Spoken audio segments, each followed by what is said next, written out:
Katherine Gregory. Hello. Hello. I'm so excited to be here, Emily. Thank you. Me too. I got to watch you speak on stage at Meatstock 2025. And so here's the Meatstock 2026. These are the mountains that actually I got to spend sunrise with you. Yeah. That was incredible because not a lot of people can hang. Not a lot of People were people. staying up late. I was shocked at how late people were staying up. So, yes, that sunrise was very special It and it really was. made me feel.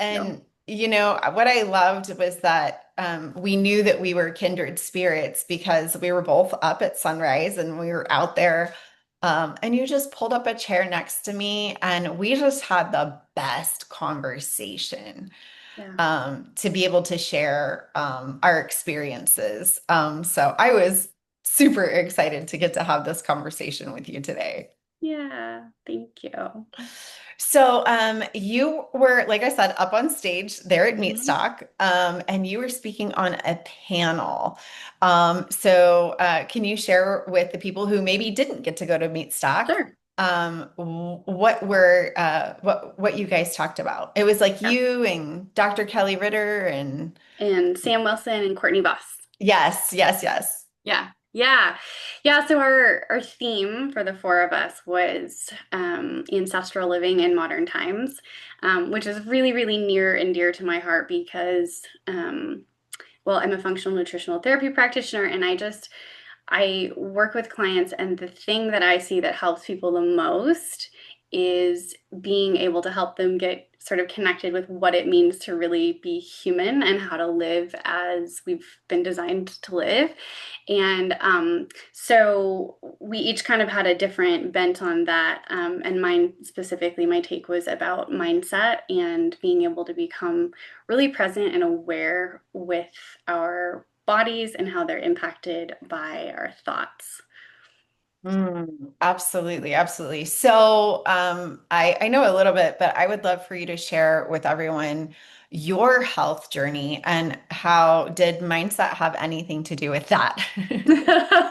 Just a little bit. Yeah, so I was sick like my whole life, beginning in childhood. I didn't really know it. It was like, yeah, these are just normal things that happen to kids, but I started getting ear infections when I was an infant, and so I had lots and lots of antibiotics for those.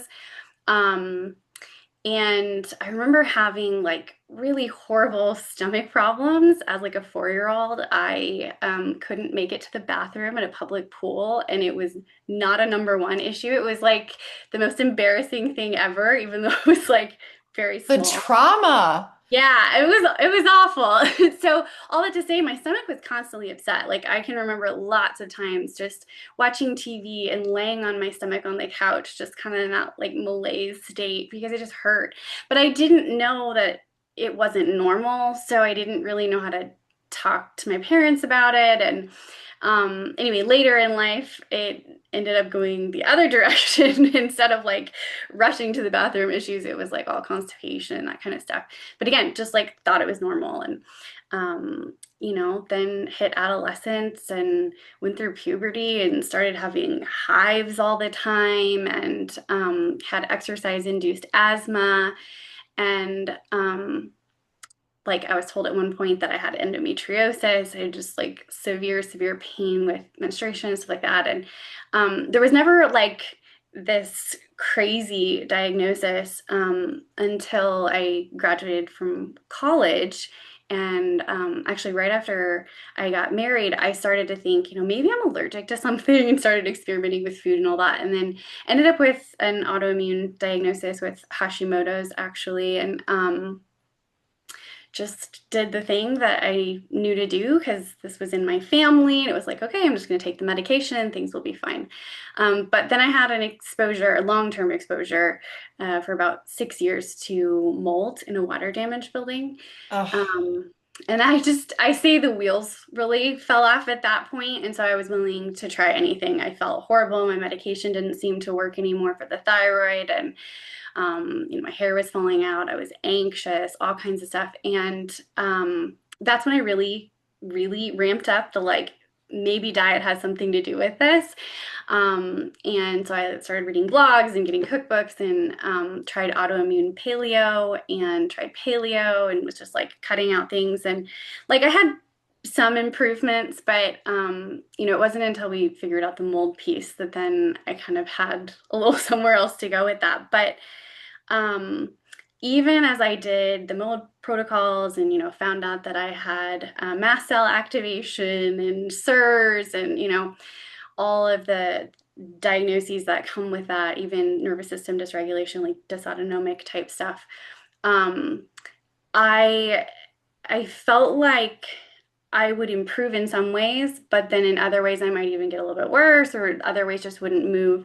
And so it was not until I started working with the mindset piece actually that my whole system was actually able to sort of move into this place of calm and safety. And I was really able to start doing the things with the good nutrition that I was putting in, if that makes any sense. It was like I was giving myself all this good nutrition, um, but my nervous system was so dysregulated that it couldn't heal. So I'm actually currently not carnivore, but I did a bout with carnivore. I'm very animal based, and I've found that to be the most healing as far as supplying nutrients. But I found for me personally that I was expecting diet to fix everything, um, and it didn't. Yeah. And I think it's so important to have this conversation because people just double down and carnivore harder. Yeah. And that's not always the answer. And I think that it's also very important to check into that mindset piece to really navigate our inner knowing, Hmm. our little GPS that isn't just saying carnivore harder, that it's giving us these little breadcrumbs Hmm. along the way to tap into what really did kind of move the needle. So what really moved the needle for you? Yeah. It was a combination of things, as I think it most often is. But I found a practitioner who helped me start to rebuild myself. And actually, I know you interviewed Jen Donovan, and I know she talks about rebuilding yourself. And she worked alongside the practitioner that I started working with, which is Courtney Jacobs. And um, she helped me rebuild myself from the ground up, from a nutritional and a microbiome perspective, circadian rhythm, like all these types of things. But I really sought her out because of the brain retraining piece and this limbic rewiring. I knew that that was a layer that I hadn't tackled, and boy, was my mind blown within like a month. I it happened, in layers over time, but it wasn't very long into it that I realized I was just constantly in this state of vigilance, and it was doing the limbic rewiring that allowed me to see like you can't heal in a state of chronic fight or flight. And it's kind of like when I was a kid and I had all this like stomach pain and stuff, and it was like my normal, and I didn't know that there could be anything different. I remember being 28 years old, okay, and standing in the kitchen, and I had just cut dairy out of my diet. I'd gone kind of like kicking and screaming into that because I love dairy. It was like my favorite food group. And I just like I grabbed my stomach and I was like, I'm not bloated. It had been like 2 weeks, without it. And I was like, I mean, I didn't know a person could be not just a little, like I thought a little bit of bloating was just like how you always had to be. And in the same way, it's like I started seeing the world around me. I remember just like laughing. I was sitting in the car, my husband and I were driving and I saw the trees passing me by, and it was like I saw the trees. Like before, they were just kind of a blur of a background because I was in such a state of just like vigilance all the time. And so yeah, I started to realize like it's not normal to live that way. It's normal to be able to connect and like see the person across from you and not have this like constant sort of dialogue inside, or not dialogue, monologue inside your head of, what are they going to think of me, or like what should I say next, or all the things that we kind of worry about when we're in that vigilant state. So Yeah, absolutely. Because, we have a limited capacity whenever we're using so much energy for survival. yeah, And then whenever we kind of soothe that problem or that loudness, that noise, then we have the capacity to see trees, yeah, to sit out uh, overlooking a mountain and spend, a sunrise with a friend. yeah, It's like a completely different world whenever you're not in that fight or flight anymore. yeah. Yeah. And a lot of it was, I didn't realize it, but just I didn't feel safe in my body. I felt like my body had betrayed me on so many levels. And so the limbic rewiring and doing nervous system regulation tools and things like really taught me that, yeah, my body might have symptoms or it might do this thing and this might be uncomfortable, but I'm actually safe here. It's not something that I have to, try to escape from, and um, just has absolutely made a world of difference in how I live and experience the world, how I can actually connect with people, which has been wonderful because, in my, I mean, just with friends and family, it's great, but in my work too, it's like I have people who come to me with similar stories, lots of pain, lots of difficulty, and I really value being able to connect to that person. And I couldn't do that before. I really truly couldn't. I thought I was doing it, but I couldn't. So Mm, yeah. yeah. Absolutely, absolutely. So I recognize that it's extensive work, but could you just give for some people that have never heard of limbic brain retraining, just like a little snapshot of what that might be like, uh, kind of to give them like an anchor to Yeah, kind of think about what that would be. sure. The really cool thing about it is there are so many different ways to go about brain retraining, like so many ways. But if you boil it down, it's essentially learning how to become aware of the generally thoughts and feelings that trigger the amygdala, which is that emotional center in the brain. And so often we have conscious and a lot of subconscious thoughts that trigger this emotion in us. And we might immediately go into fear or anger or, what have you. And then that emotional center of the brain is what starts running, and maybe we spiral into like rumination, or maybe we lash out because we're angry. When we're dealing with chronic health stuff, a lot of times that looks like I have this symptom, all of a sudden I have fear activate, and then it's like, okay, what do I do? What do I do? How do I stop it? What did I do wrong? And it's just this loop that we get into, and that creates all kinds of stress chemistry in the body. Excuse me. It's releasing cortisol and inflammatory chemicals, which when you're doing your best to heal by putting in the right food inputs, by doing the right lifestyle practices and everything, it's really counterproductive to allow that loop to go on unnoticed.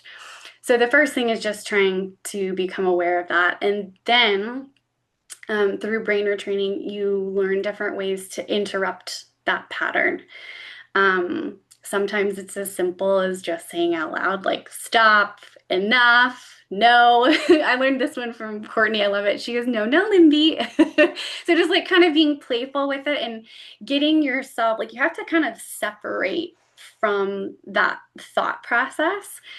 And then that allows for there to be some calm within the system. And so becoming mindful, becoming aware, and then once you're in that place of being able to calm down a little bit, then you can make a new choice.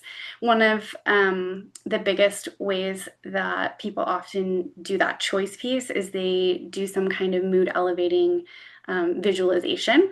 And it involves using all of your senses. And, by doing that, you're actually bringing the prefrontal cortex of the brain online and you're letting it run the show instead of that emotional center so that you actually can make choices. And then this creates more space in the nervous system so that you don't have reactivity all the time and you can actually slow down and respond the way that you want to. So it's it's a really powerful tool. Wow, wow. And what I love is that you make it very practical. I've heard of people getting into like visualization and meditation, and it's beautiful for people who are open to that, but then they get uncomfortable with the woo-woo-ness of it. Yeah, And yeah, so what I love is that this is very scientific and this is very just grounded and this is just very practical yeah, ways of retraining your brain. yeah, yeah, yeah. It's funny because I had heard about it, like long before I decided I was going to try it, and it did. It felt like it was in that woo-woo space. Yeah. And then when I started to realize, like, wow, like every thought produces a chemical reaction in my body, like this actually has really practical health applications. Maybe it's worth trying. So, yeah.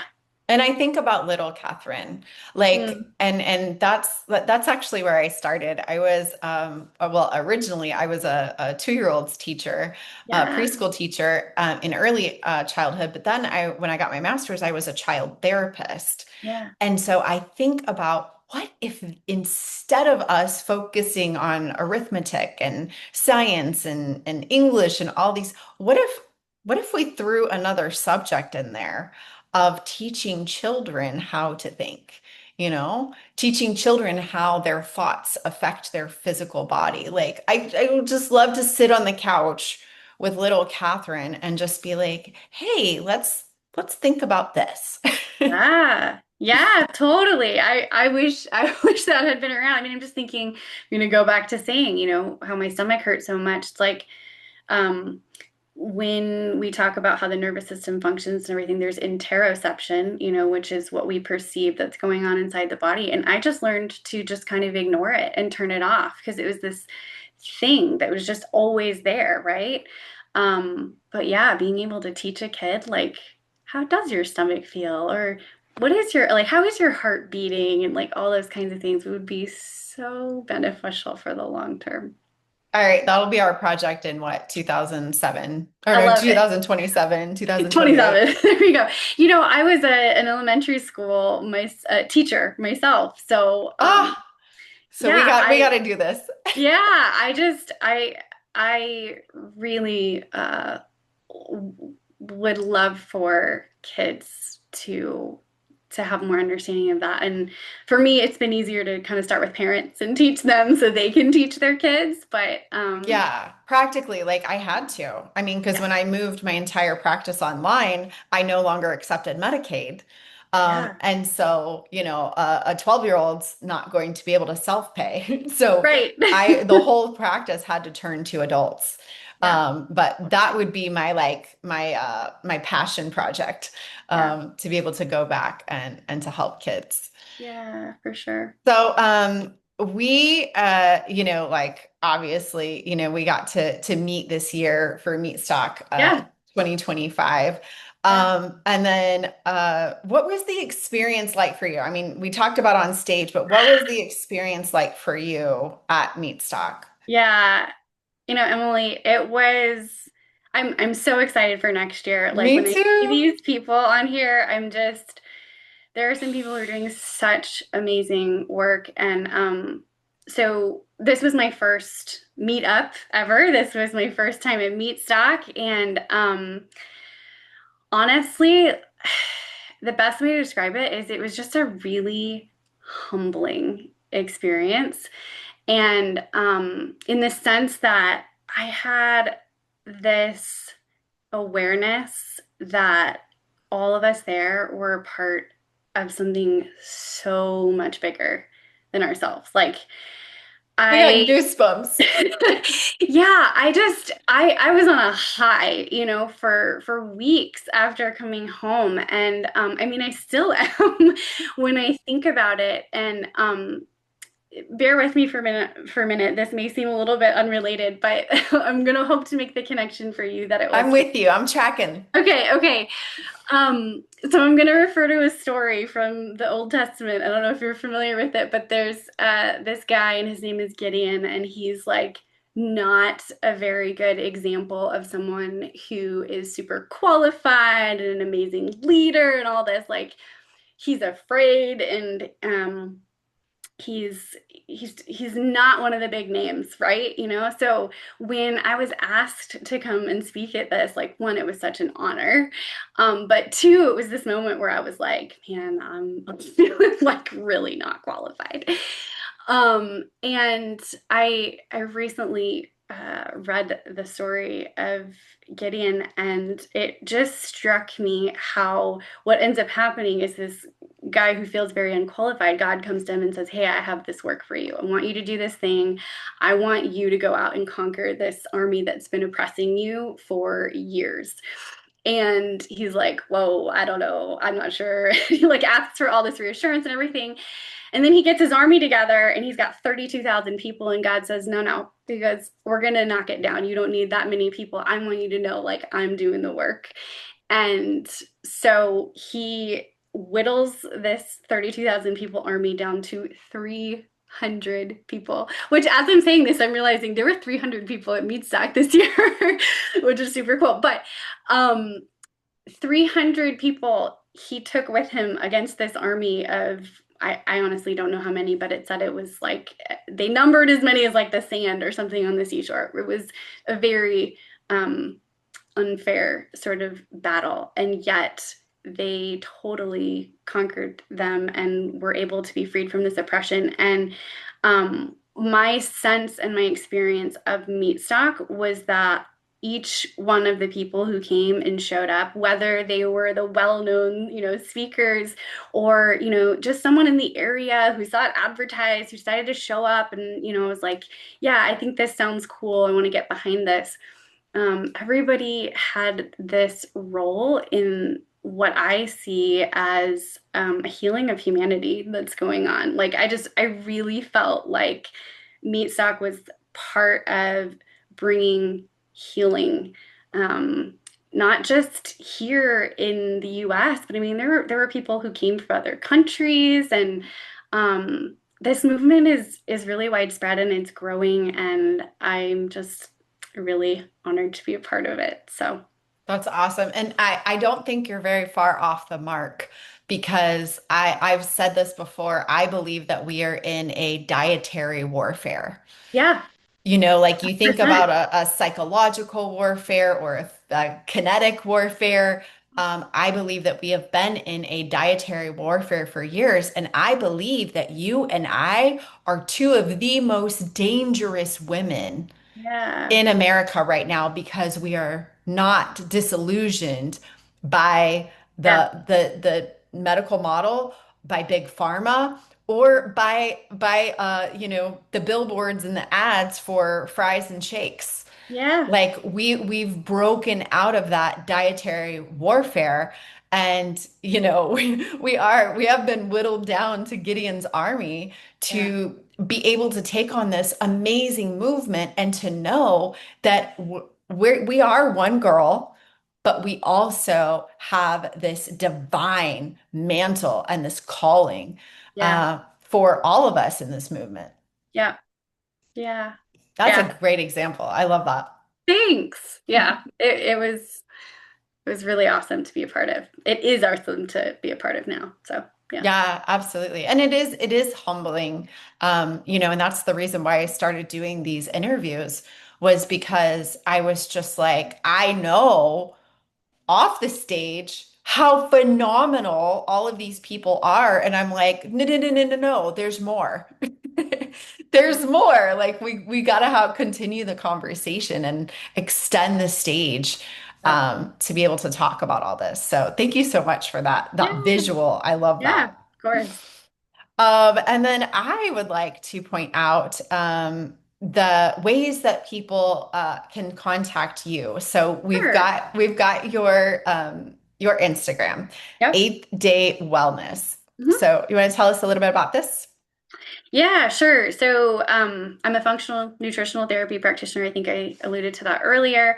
Um, and so that means I use nutrition and lifestyle. I'm really passionate about helping people kind of connect back to that ancient wisdom. And so this is my own practice, and it's more faith-based. Um, this used to be my personal Instagram, so you'll see some of that there too. But yeah, I started official practice, I don't know, maybe 3 years ago, and then I've had the amazing opportunity to partner with colleagues, but also I had mentioned Courtney Jacobs, and so with her and with Final Key Wellness, I'm actually working on limbic program stuff, which I'm really really excited. We don't have it fully fleshed out yet, but it's getting really close. So um, there's one-on-one work with that, and then there's also like a video course program that walks you through both limbic rewiring, but also nervous system regulation tools, because limbic rewiring is a brain to body, it's a top-down approach, but then there's the nervous system piece that's also the body to the brain, so a bottom-up approach, which I found to be really essential to have both pieces. Sometimes there are programs out there that just have the brain piece, and that's good and can be really helpful. But if you don't feel safe in your body, then your body's not going to be communicating safety to your brain, which means your brain is going to be creating a lot of stress chemistry. So I'm excited Absolutely, about absolutely. So we've got okay, so we've got your eighth day wellness, that. and Yep. then we've got eighth-day-hope.com, and that is and you guys you focus on nutritional therapy. You also do incorporate uh limbic brain retraining Yeah. as well, but Yeah. then it with your work with Courtney, that's more of the focus. Yeah, yeah. So with Eighth Day Wellness, like you said, the website is Eighth Day Hope. That is more targeted to nutrition, and nutrition kind of through more of a biblical lens.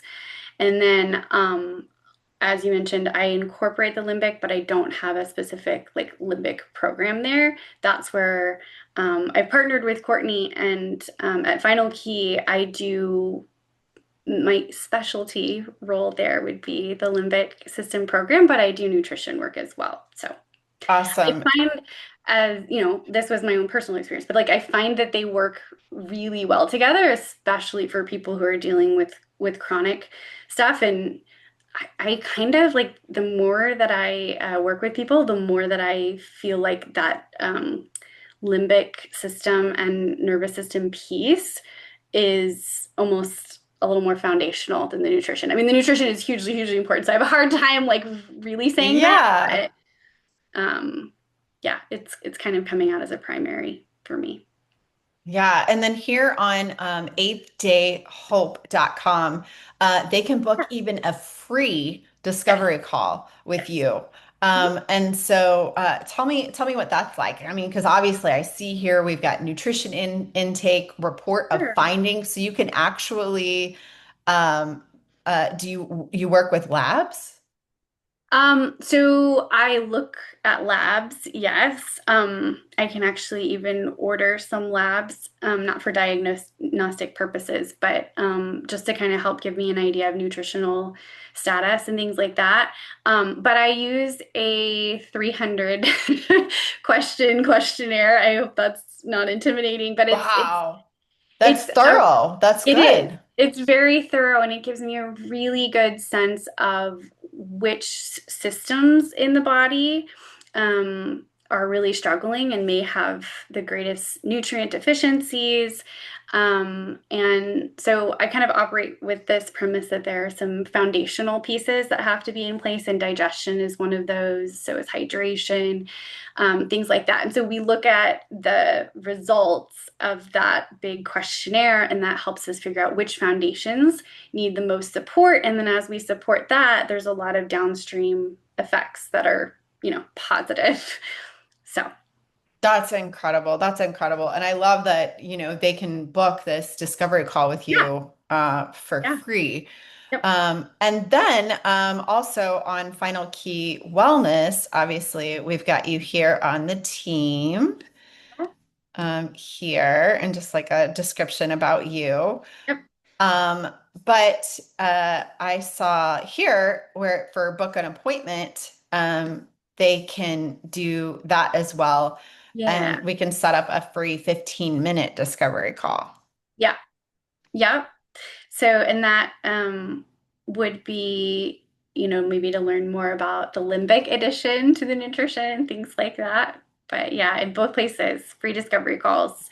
I love to be able to get a little sense of where people are coming from, what their goals are, and then we can decide together, like if we're a good fit and if the nutrition and limbic approach that I have is going to be able to meet their needs. That's awesome. And then if people do want to know a little bit more about what they're doing at Final Key, Yeah, there's Final Key Courtney Jacobs here on YouTube, and she goes over some of this stuff as well. yeah, yeah. Awesome, awesome, awesome. Well, I am just so honored to stand shoulder to shoulder with you on this journey, carrying this mantle for Yeah. this movement. And I just want to hear real quick. What has been your experience? Like, okay, I know what your experience has been for like you to change your health. What Hmm. has your experience been like for you to be a part of someone else's health changing? Yeah. That's a great question, and it's really hard to put into words, which I'm Sorry. sure you understand. No, because there is like it's really wonderful when good things happen to you, and you, yay, excited, celebrate. But like there is, for me anyway, there is something just next level about being able to see someone else smile and have joy and to say, my joints don't ache anymore, or I've lost 40 pounds and I can fit into my clothes and I, want to go out and be social again, or, um, to say, I have people say, like, I feel like my whole life has changed. That's the biggest thing with like the brain retraining, and why I say, like, the nutrition's great, the nutrition's important, it's 100% foundational, but like your whole life changes Mm, when your nervous system and your brain are in a healthy state. Um, it is a new lease on life, and it's again kind of humbling and just an honor and privilege and joy to share that with people. Um, yeah, I don't know if I hope you know what yeah. I'm trying to say. It's just okay. Let me give like another little visual picture maybe. Um, when I was trying to figure out, what was wrong with me, maybe I'm gluten intolerant, maybe it's dairy, maybe it's this, maybe it's that. I I lived overseas and we would go buy fresh croissants every day, okay, from the little local bakery. And I used to make sandwiches on them. It was like my favorite thing. But then I got rid of gluten, right? And so I couldn't eat it. And I still went to the bakery and I still bought that bread and I would cut it and I'd make this beautiful sandwich and then I would give it to my husband and I would just sit there and I would watch him eat it and it would fill my heart because he'd be like, this is so good. I wasn't, like jealous. I mean, there was obviously part of me that was like, oh, that would taste so good. But I would rather he have it and experience it and me get to like have that Mm. joy with him than for him to not have it, at all. So it feels like that. It's just that like I love being a part of other people's wins and successes. And I don't feel like it's me who's doing it for them, like I feel like God is working in their life. They're figuring out what they need for themselves. They're taking responsibility for their health. And I get to come alongside, walk shoulder to shoulder with them. It's an incredible feeling.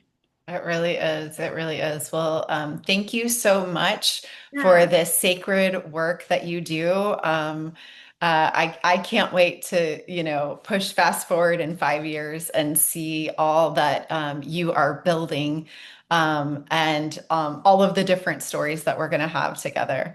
I think the best is yet to come. Definitely. Always it's better further on is what my great grandfather used to say. Ooh, I like that. It's better further on. Well, and I would like to reserve sunrise with you at Meatstock 2026. Absolutely. So whatever cabin you're in, we will find each other and we'll share a sunrise together. Absolutely. I'm really looking forward to it. All right, thanks, Catherine. Bye. Bye.